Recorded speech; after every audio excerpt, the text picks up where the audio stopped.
Michelle Minikin is an anti-patriarchy powerhouse. A chartered psychologist by trade, she is the kick-ass author of Good Girl Deprogramming. Her book lays bare the conformist culture that women grow up in and offers bold insights into our societal conditioning. The book is more like a life manual, prompting self-reflection and actionable change, and is a must-read for every female, irrespective of their age. Welcome to the show, Michelle. Thank you so much for having me. So we have the book here. It's so exciting, ahead of the launch tomorrow. As I said in the intro, it actually feels like much more than a book. It comes with so many extra aspects to it, complete with like questions, exercises, instructions, feedback. Tell me, who is this book for? Women. The most flippant thing. So yes, it's not for beginner women. So it's not for somebody who hasn't gone through some self-development and self-awareness. If you're like fresh out of, I want to find out about myself, this might be a bit triggering for you. So this is who it's not for. And my advice to those women would be to go Brené Brown first and do some of that work on yourself, because that'll really help you to move to this book.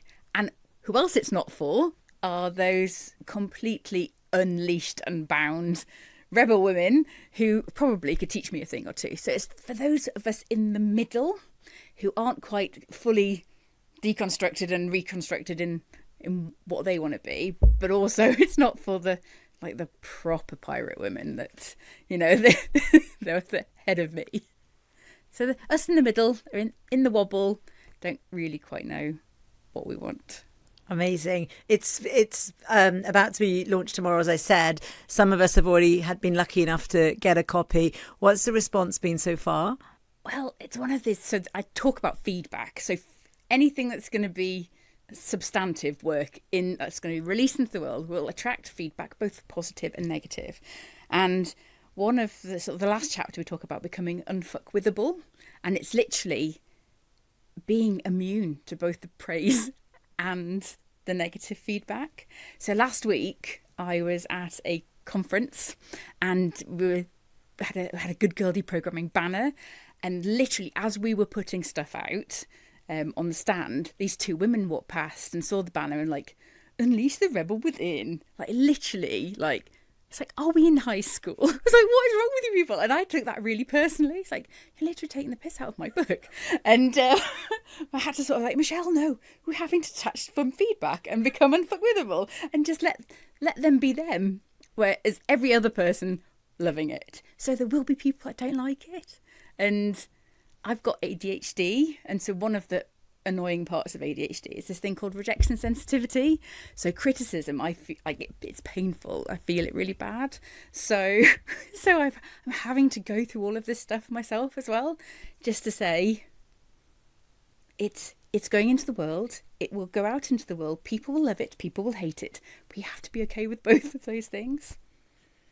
Interesting. So let's talk about the ADHD, which you talk quite a bit about in the book. You were diagnosed in 2020? Yes, just as the pandemic was hitting. How did it change your life having the diagnosis?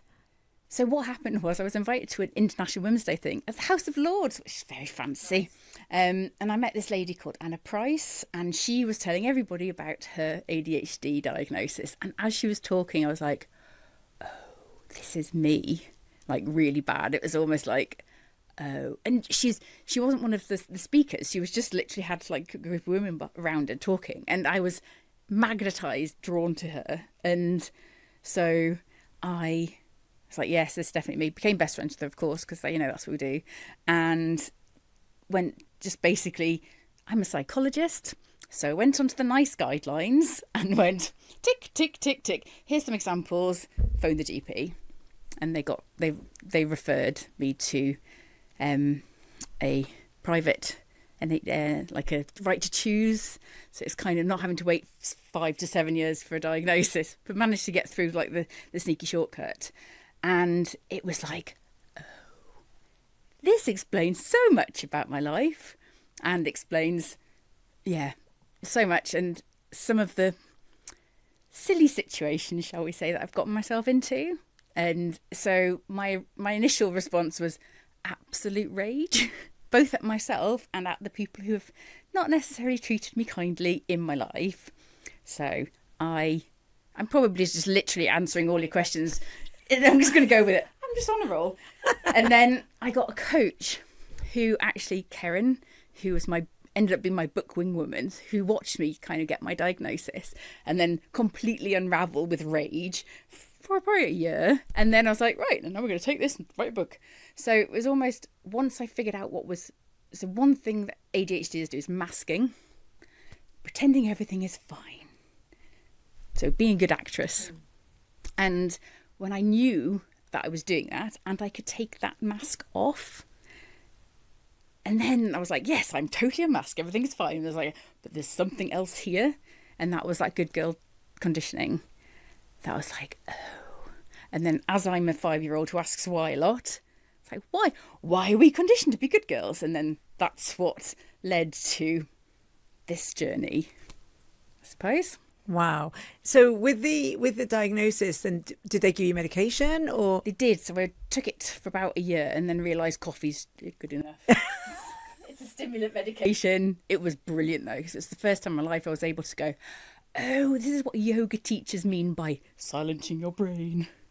So they give a stimulant, which is nuts, that actually calms your brain. So now you're not taking anything. No. You're aware of it.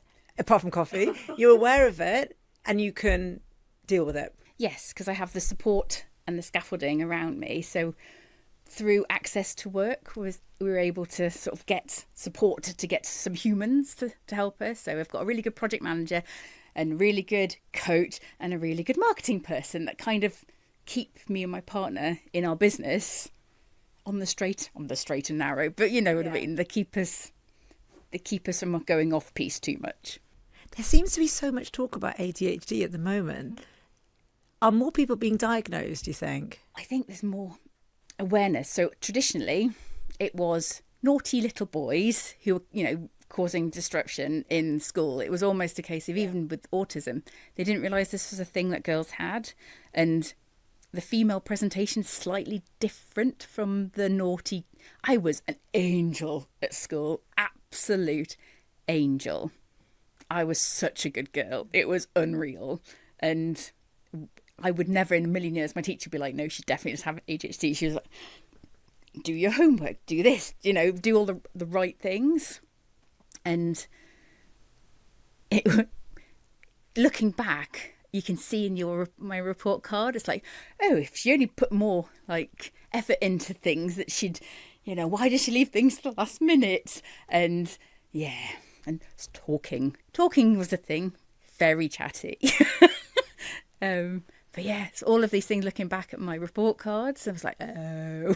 So it's really interesting. We did really think that this was something that, like you say, to stereotype, troubled young boys, who couldn't be part of the system, who were always outside of the system, often got diagnosed. But I think we missed the fact that it was happening to lots of people who were otherwise very conformist.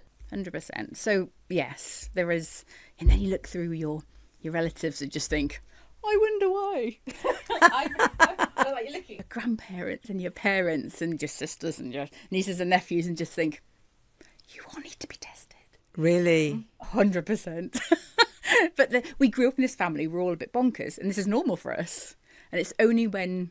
So the funny thing about ADHD is outside of work and school and society, in our little families, we can be as bonkers as we want to be, and it's fine.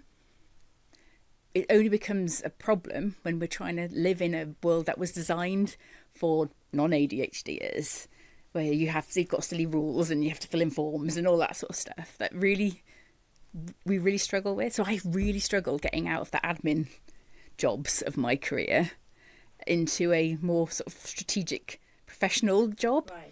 So it's like, well, you're really rubbish at recruitment administration, so we can't possibly, promote you. I was a chartered psychologist doing recruitment admin. I was like, I'm really good at this stuff, but I'm really bad at this stuff.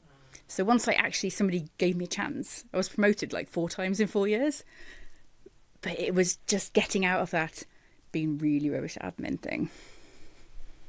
Interesting. So going back to the book now, what I found so surprising and really cool was that before I got the book, I got the quiz.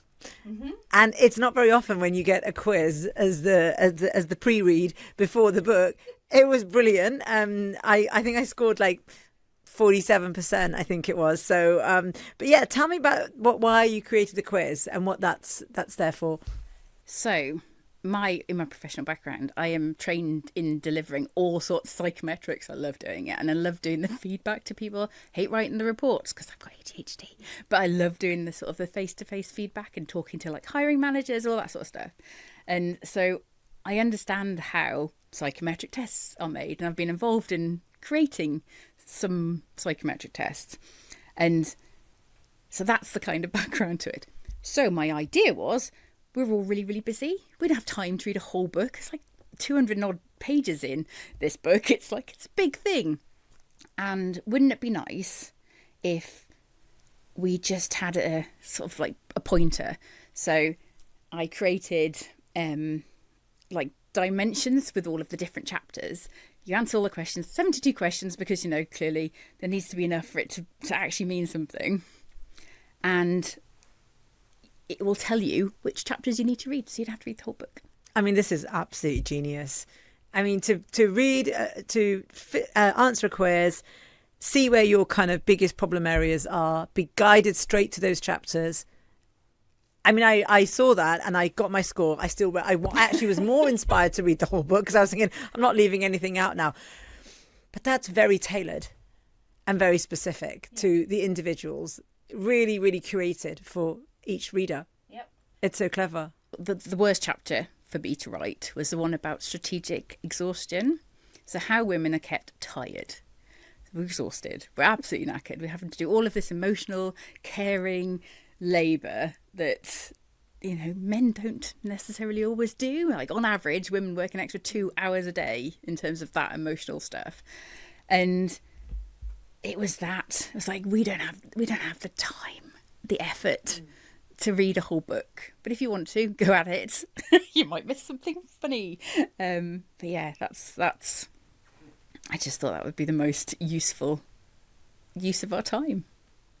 And is everybody so far, like you're saying, are you getting a good response rate on the quiz? Are people engaging with it? I can imagine they are. I think the last time I checked, there were 667 women have done it so far. I really enjoyed the 666. I forgot to take a screenshot, which was really cool. That's amazing. So, and we also should tell our podcast community as well to take the quiz ahead of buying the book. Definitely. People do top trumps with the quiz. So I know women that have done it in groups and they've like sat there and go, what did you get with this one? And they've done a little bit of top trumps. Cool. I think the idea of making the book work for you, for the bits that actually matter for you, is quite genius. And I just feel like that level of personalisation in a book is quite unique. It does feel very special. So you say in the book that good girl conditioning is not a lack of self-confidence, self-belief, self-love, but the way we have been trained from birth to be kind, to look good, be nice, stay quiet, and take care of everyone else. So elaborate on that a little bit for us. That's it. So if we look at how we are trained, so we look at how our parents were brought up and then how their parents were brought up. So it's this generational conditioning of girls having to be nice and to be kind and to share and not get muddy when you're little and not, just looking pretty. It's like, ugh, pretty babies. Ugh, it drives me nuts. It's like, just let them be. Let them get involved in messy play, all that sort of stuff. Because we're just squishing girls. And never mind, the whole kind of femicide that's happening all over the world. But we just need to let us be and to be who we are instead of who we think we should be and who we've been told we should be. It's really sad, really, if you think about it, that, my grandmother, she was a homemaker. She had quite a lot of grandchildren and children. But she was very sort of, this is how girls behave and this is how you should be, and close the curtains when you're getting changed at age 8, or something bad will happen to you. There's so much expectations and weight put on girls, where we just have to sort of feel like we squish ourselves into the most socially acceptable version of ourselves. It's devastating, really, if you think about it. So we're not getting the chance to be like our authentic self because societal conditioning is so powerful and we don't recognize it or realize it. No. But from birth, we are all experiencing it. But in the same way, we could say the same thing about you little boys as well 100%. At birth, also being conditioned. Yeah. Go and have some rough and tumble, go and play in the mud, because boys will be boys. And it's almost, you don't expect boys to have to share, do you really? And I look at, because I've got an almost 14-year-old, and my partner said to me that if Oliver was a girl, if Oliver was Olivia, at the age of 14, she'd be cooking her own meals. She'd be, helping much more with the housework. And me, I've written a book about this stuff. But I've raised Oliver as a typical, stereotypical boy. And it's like, yes. But yeah, my partner's great because he does quite a lot of the housework, and yes, he has got higher standards than I have. Let's face it. And he always says, we don't want you to leave your mummy's house and move into your girlfriend's house, who then becomes your mummy. Oh, good. So that stops here. So yes, he's been getting some good manly training on washing the dishes and doing the laundry and ironing. Yes, excellent. You talk about coercive control as well, about the tactics to keep women and girls behaving. Talk a little bit more about the coercive control. So that's the underlying framework of the book. So going back to the whole me being 5 and asking why is this good girl conditioning a thing, I was going down a Wikipedia/Google research adventure, and I came across this chap who, an American, Albert Biderman, was a social scientist in the 1950s in America. And the US military were really concerned after the Korean War why so many prisoners of war were defecting to China. And American, why would you leave America? It's it's bonkers. Most of those people don't even have passports because you've got everything you need in one country.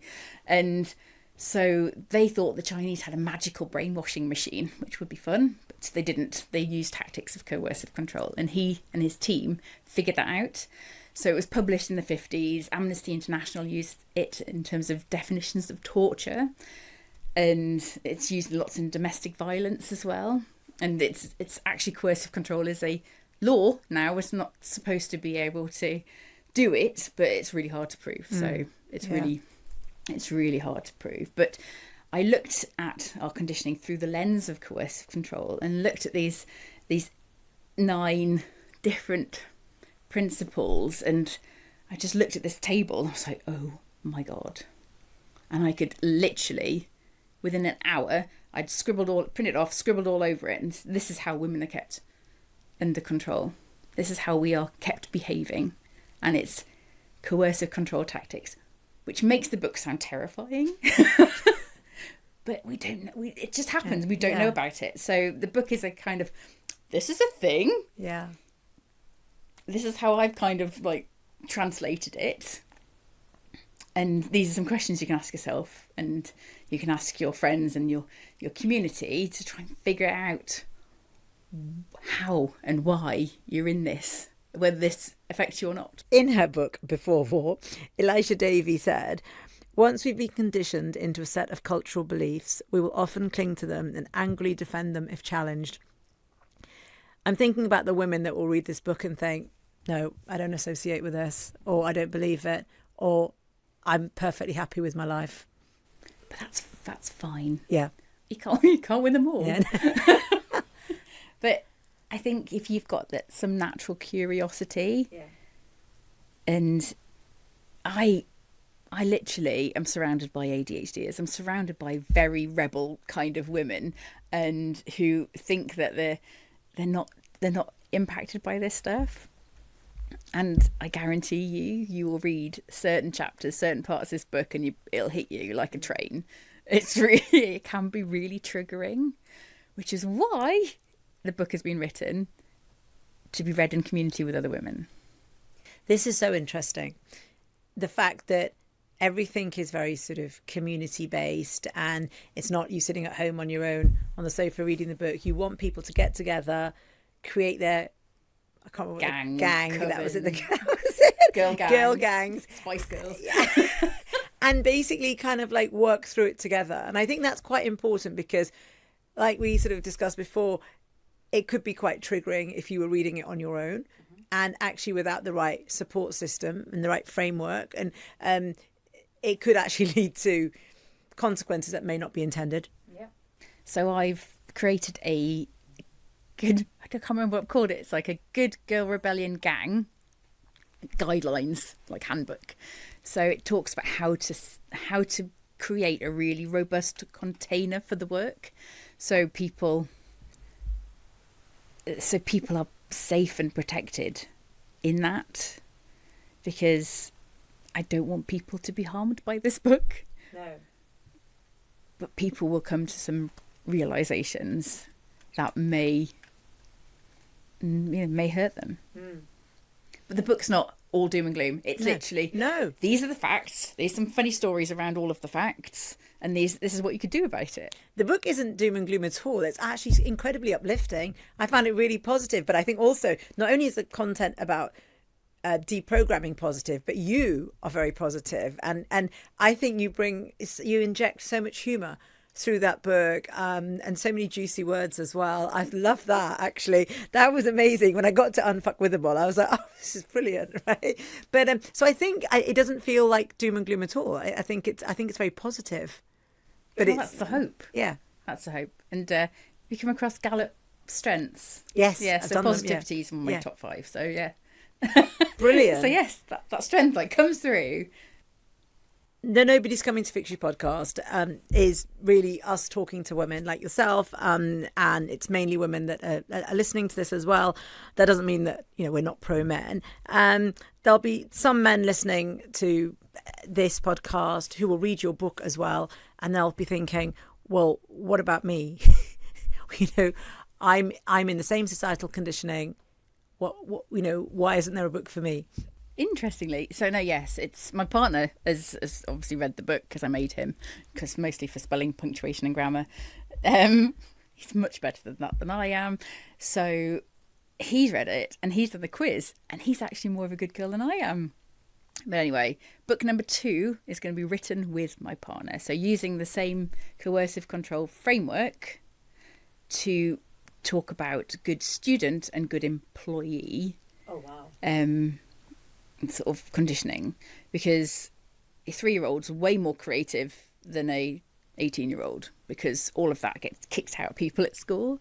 And then you've got employers moaning that they don't have people that are like creative and innovative and take responsibility, where you've been literally squeezing through this controlling, discipline rich, pass this test education system. It's no wonder you get people out the other end who are like overly perfectionistic, who are afraid to take a risk, who like are just scared and not themselves because they're waiting for somebody to give them a pat on the head. And so it's to look at. So men will be covered in the next one, and James will be helping me write that. Oh, that I think that's amazing, because I think also if you're a woman reading this, maybe you've got small children and you're thinking, right, I want to break this now in my family, and I'm going to make sure that I bring up my daughters in a way that's less about societal conditioning. Then they're going to need to do it with their sons as well, for it to actually work in the family, right? So that's exciting. Also next year, I don't know how long next year is, but I'm going to be working with an American educational expert, and we're taking the swear words out, translating it into a mother and daughter guide for preteen girls and their mums to do the work together. Amazing. And also talking about next year now, because you've got such a busy year, you also talked about creating your sort of live communities. Do you want to talk a little bit about that?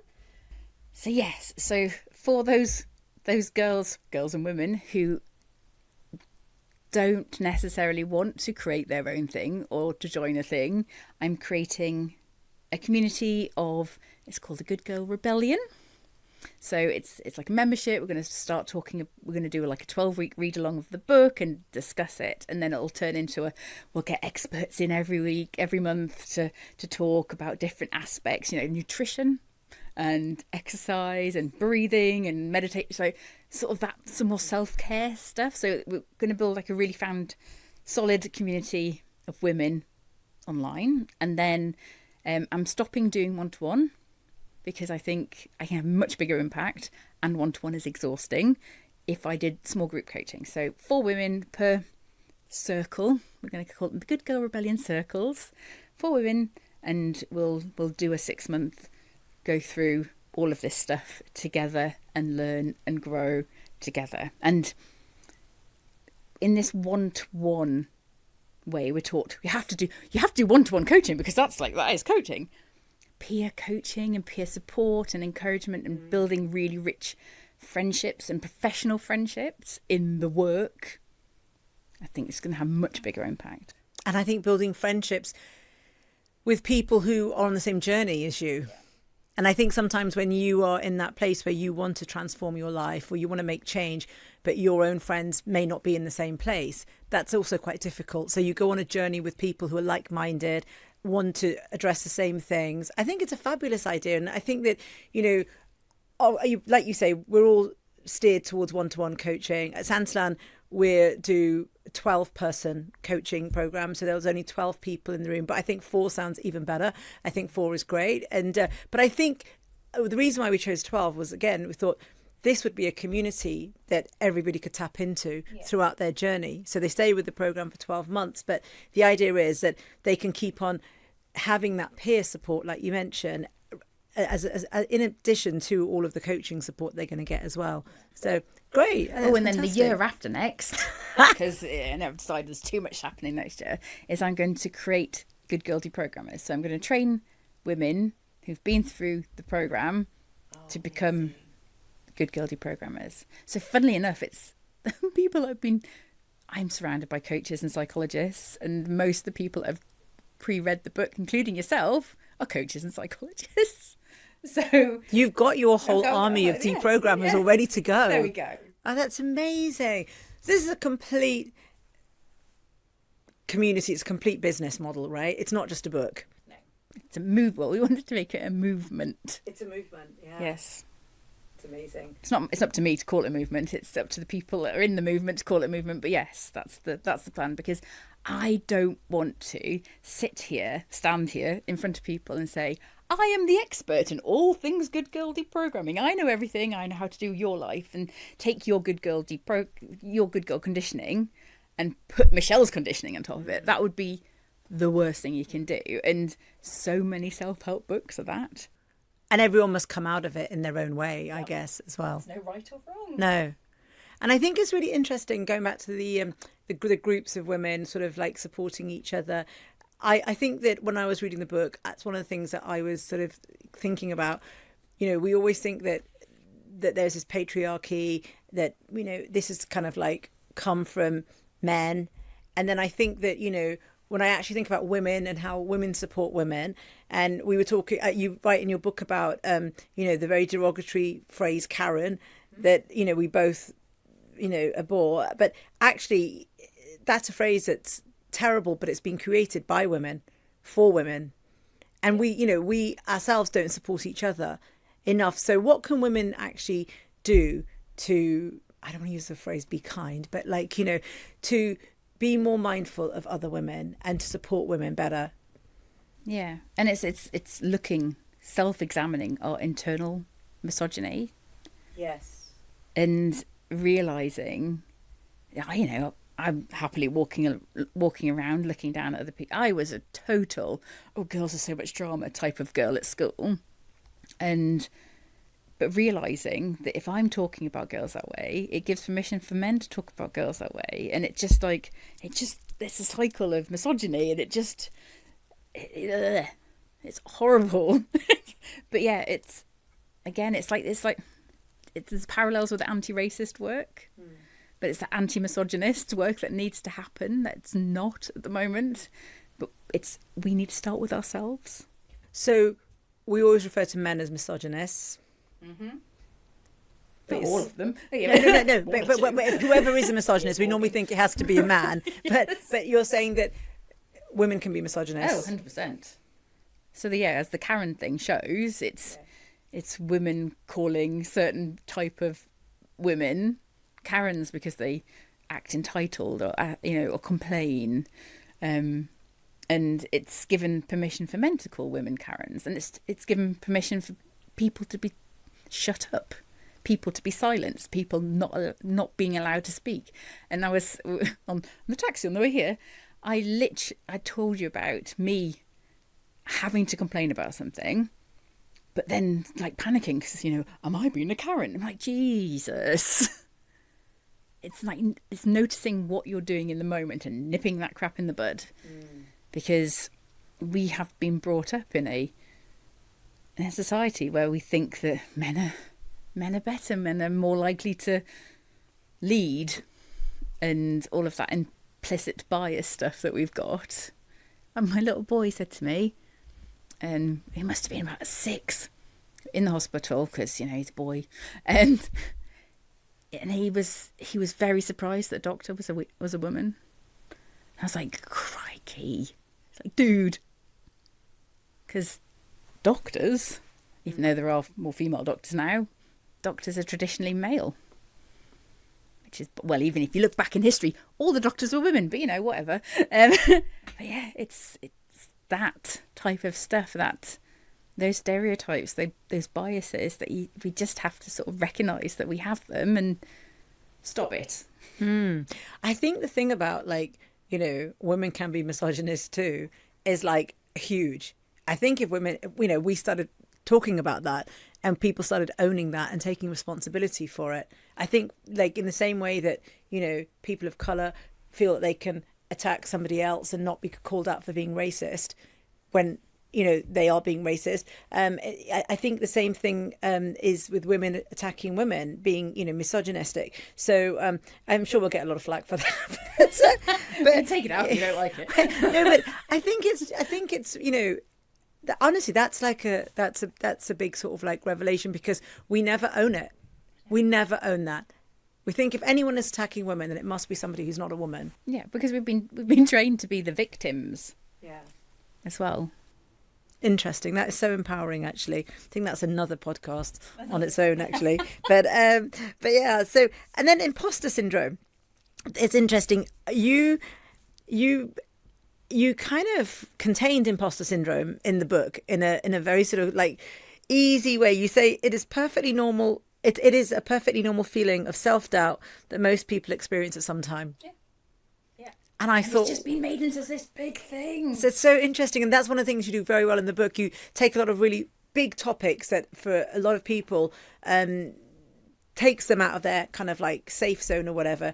And you're just like, it's just a mind game. It's just like a controlling your mind and everything. I wouldn't say you trivialized it, but you made it, much more, I don't know how to describe it actually, but you made it feel a lot like more compact than it was. It's been one of the most successful non-things ever, to be fair. Somebody made up imposter syndrome, and it made them sound all medical because of super syndrome. It's like, oh yes, I've got this thing. I've got a broken leg. I've got imposter syndrome. It's almost like this thing, and it's almost given us women a crutch.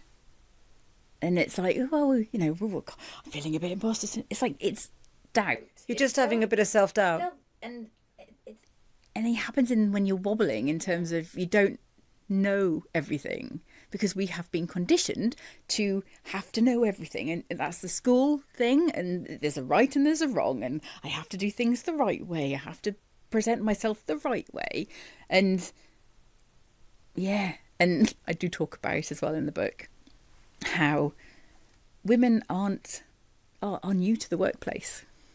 So workplaces were designed for men. They were designed for men who had wives at home. So 100 years ago, the wife looked after the children and the house, and the man was able to swan off to work, not worry about himself, and just do his thing, and come home, dinner, pipe, slippers, Mr. Banks, Mary Poppins. He was able to just enjoy his life thinking he was in charge. And when women joined the workforce in our droves, nothing changed of the workforce. So we are operating in a place that wasn't designed for us.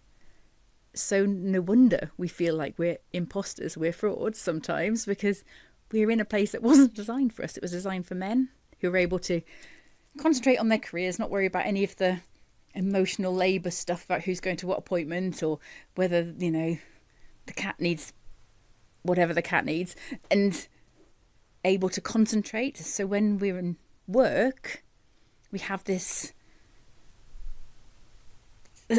muddle that we're like, I have to concentrate on work, but there's all of this other stuff because I'm also responsible for a house, and that's not what most men have. So yes, I think there's a bit of nature and nurture in there. It's interesting. Talking about the workplace, I think it brings on to the next topic about authenticity, which is something at Sandslam we talk a lot about, because I think actually being an authentic person, being an authentic leader is the key to success and happiness. And so I think it's one of our key pillars of the program. And you say, and I quote you here, the double bind in which women face conflicting societal expectations. On the one hand, they're expected to be assertive, confident and ambitious to succeed, to be seen as competent and advance in their careers. However, they are also expected to be nurturing, empathetic and cooperative, to conform to traditional gender norms and expectations, and to be likeable. Yeah. I mean, that's the biggest challenge, isn't it? It's a tightrope of likability and credibility. And I think that is the thing that I very much think is driving women out of the workplace today, because in order to get to the top, they need to be authentic. They need to be themselves. But society doesn't recognise that as a positive trait. So they then decide, OK, I'll go and set up my own business and I can be myself. Yeah. And then, we talked about it in a previous podcast, and, I always talk about this report McKinsey created called The Great Breakup. And it's all these women in their 40s just leaving the workplace because they just feel like this doesn't serve me anymore.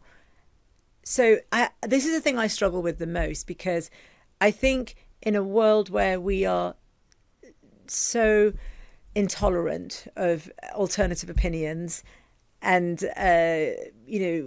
any diversity of thoughts and views, how do we encourage authentic leaders to come forward? It's hard because of all this like professional conditioning and good girl / boy and educational conditioning.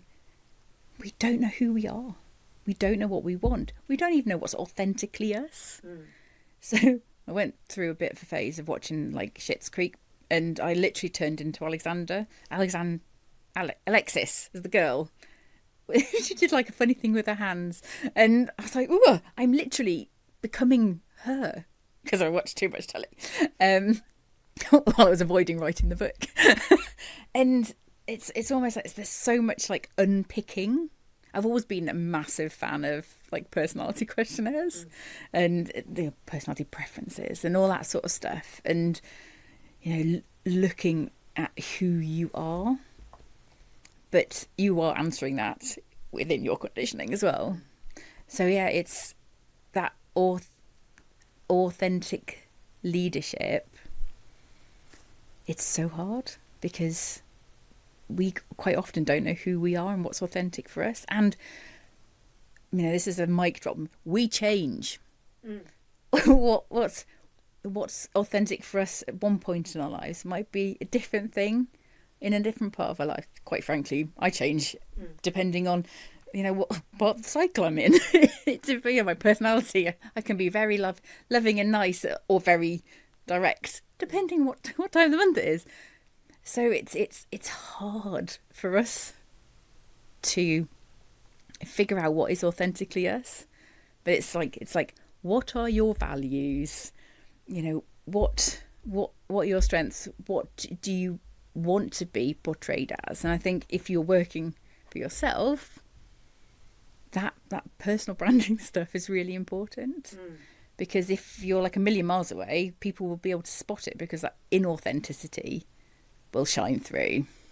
That's interesting. So actually maybe personal branding is just the key to going on that steady journey towards authenticity, so that you're not, so that people get to know that this is who you are, this is what you stand for, these are, like you say, your values, and this is your purpose in life. And then you can kind of negotiate those kind of choppy waters a bit better than just kind of, I don't know, being difficult in a meeting because you believe in something and nobody understanding it really. Yeah. And I talk about in the book how they don't have to be big things that we, you know, change. We could just be tiny little tweaks and tiny little experiments that you can perform on the people around you to move towards where you want to be. Because if you think that picking this book you're going to change your life, you have to do the work. It's like, this is not going to fix you. No. It's going to put you onto a journey with like-minded women to do the work together. I think the workplace is such a fascinating, you know, time that we're in at the moment. I think we have, like, you know, Gen X, Gen Z in there, all, you know, interestingly, I think all feeling quite displaced. It is not a case that, you know, the 20-somethings are coming in and the 40-somethings suddenly feel too old. Everybody I talk to feels quite displaced, actually. And I think that's because organisations are trying to create these environments that don't really talk to anybody. And stopping everyone from being themselves, actually. And I think that's kind of the biggest challenge that we have. And I really wonder, I was talking to Jane Shepperton on a previous podcast, and we were saying, and we both come from the fashion industry, and we were saying that, you know, I wonder what the industry will look like in 10 years' time. Because if so many women just get to this point who recognise that their authenticity doesn't have a place in the workplace and they're stepping out, we've got a massive gap in our sort of, in our industry's knowledge base. And I think that's going to be really difficult for people in their 20s coming through the system and learning, and who will train them and who will teach them and who will inspire and guide them. Drain, isn't it? It's a huge knowledge drain. I think it's a really big thing, and I think that employers are sort of looking at it, but they don't know how it's happening or where it's coming from, and I don't think they know how to kind of encourage people to. I feel like authenticity is going to be the next most overused word after like sustainability, right? But I think it's a crux of so many problems. Yeah. But if you think about it, they're still trying to design a workplace for early 20th century factory workers with processes and profit and, you know, bugger the planet and bugger the people. But it's more that, you know, let's engineer the human out of the workplace. And this is the backlash, clearly, because there are options. We don't have to stay in shitty workplaces with bosses that have no clue about how to manage people. So, and I think we get to a point where I did, certainly, I was like, I can't do job anymore. I literally can't job. I can't twist and turn myself into what you want me to be when I can see clearly this ain't working. Yeah. Like really badly. It's like, I was always that, we could do that. Yes. You know, that improv. I was like, yes, and we sort of bring in sort of changes into the workplace that like put people and planet first.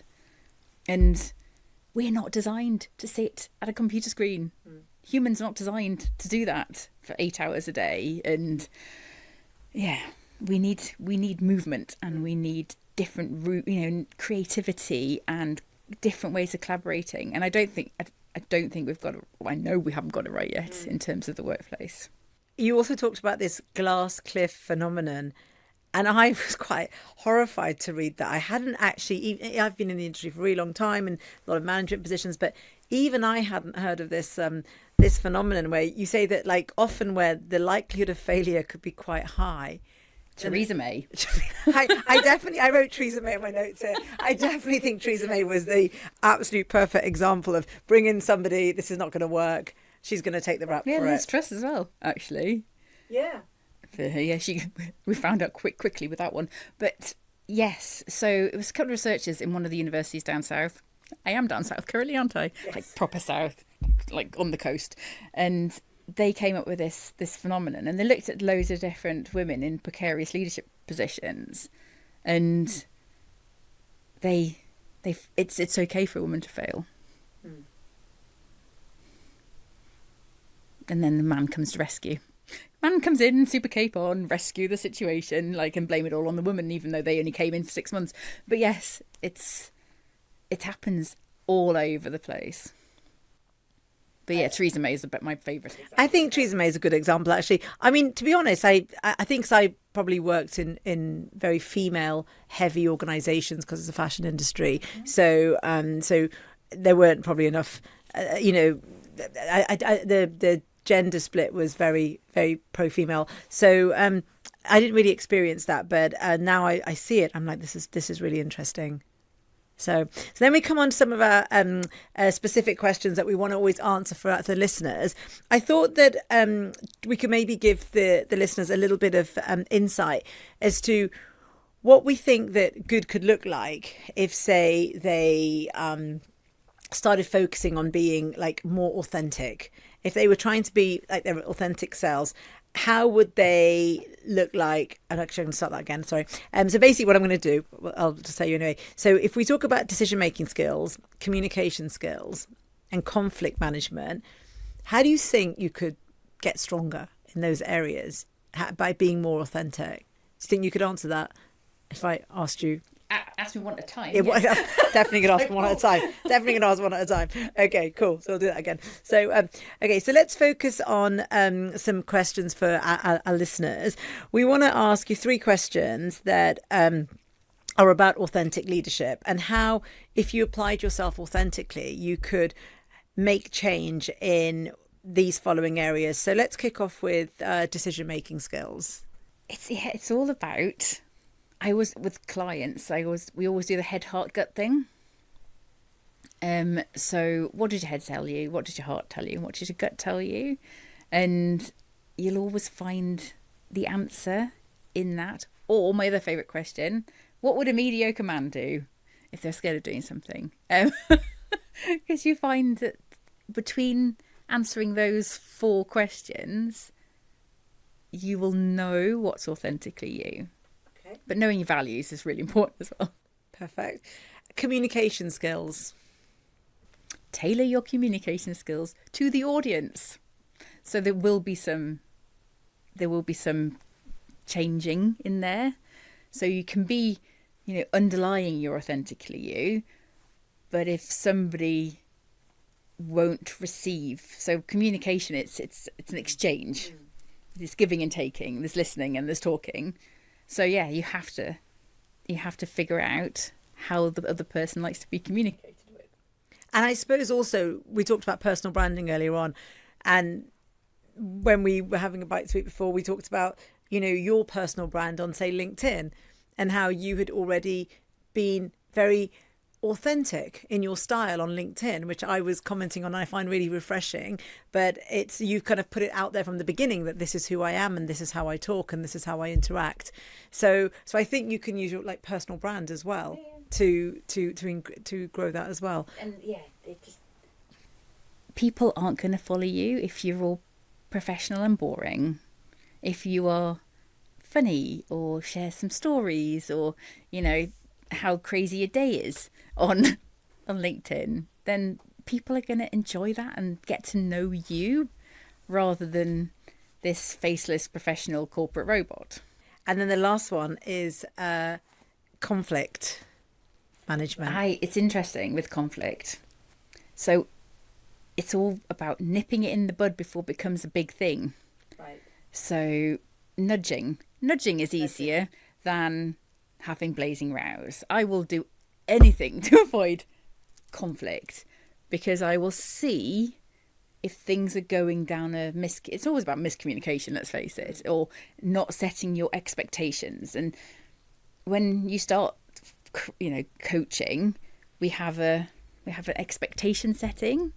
You ask questions like, how do you like feedback? And if I'm working with an ADHD client, they might not like it at all. And then we negotiate.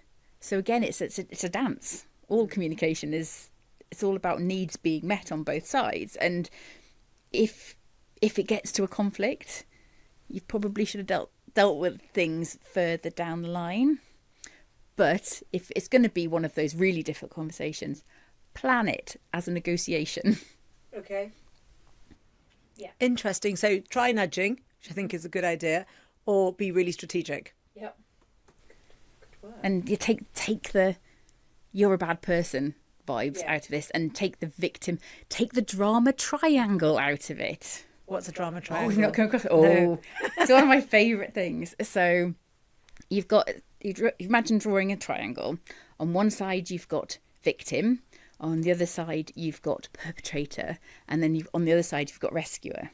So you find this a lot in like organisations, in teams, in families, whereas somebody's feeling miffed because somebody else has been mean to them, and then somebody else comes to try and rescue them, but the rescuer then becomes the perpetrator, and the victim then becomes the, whatever. It literally just going around this ridiculous circle, taking these like 3 different personas, and you can find yourself in like the space of 10 minutes being all 3 of those things. Oh my gosh. So there's definitely a blog on my website, I'll send you it, about the drama triangle. Yeah, that sounds interesting. Just like stay out of the drama triangle, know about it, and then just stay away from it.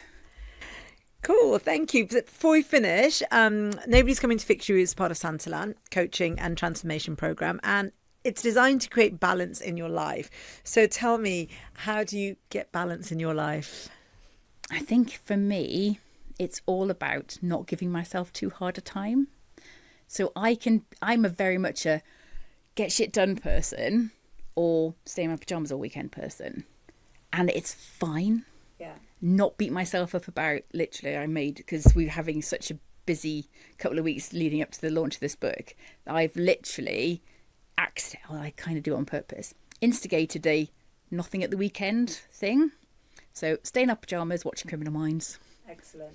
And not beat yourself up. You don't have to be productive all the time. So it's all about self-talk, I suppose. And get loads of stuff done, but then you can do nothing. I think that's great. I think just that sentence, so you don't have to be productive all the time. I think that guilt that people have, I'm not doing anything. Mm-hmm. I mean, my mum is like terrible. Like she's always saying to my sister, oh, you could be doing this, you could be doing this. And she's like, I'm actually just trying to do nothing. And my mum is always like, yeah, but, you've got stuff to do. And I think creating boundaries and creating like kind of frameworks around this is my productivity time, this is my chill out time. It's really important, isn't it? It's okay as well to, if you're not feeling it, don't flog a dead horse. Yeah. Dead horse. Dead horse. My speech and drama teacher would be totally devastated about that sentence. But yeah, you don't just some days, again, the time of the month thing, I can literally wake up and I can't do anything all day. It's like Disney movie day. Yeah. Just cancel stuff. I'm not a brain surgeon. Nobody will literally die if I don't do my work. Yeah. And have these conversations with people to say, if I'm not well, I'm going to model what you should do. It's like not work. Excellent. Instead of trying to put some lipstick on and try and flog a dead horse.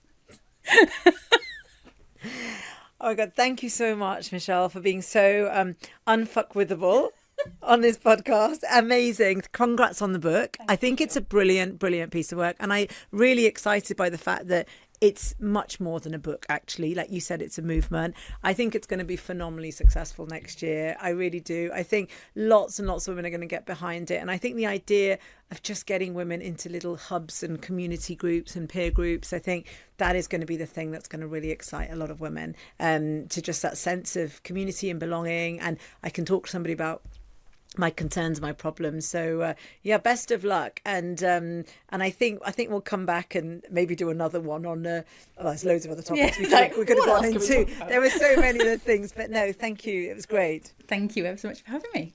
You're welcome.